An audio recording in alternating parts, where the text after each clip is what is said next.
નમસ્કાર, શો ટાઈમમાં આપનું સ્વાગત છે. ભાવનગરના નવાપરા વિસ્તારમાં થયેલ ફાયરિંગની ઘટનામાં પોલીસે વધુ એક આરોપીની ધરપકડ કરી છે.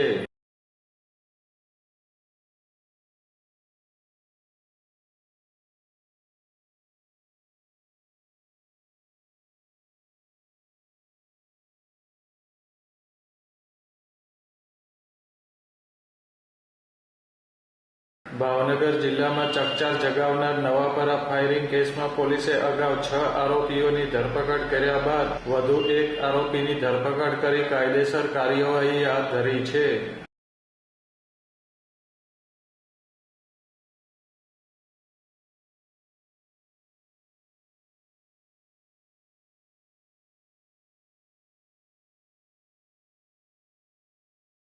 આ કેસના મુખ્ય આરોપીઓ વલી હાલારી અને તેના ભાઈની આણંદમાંથી ધરપકડ કરવામાં આવી હોવાનું જાણવા મળેલ છે.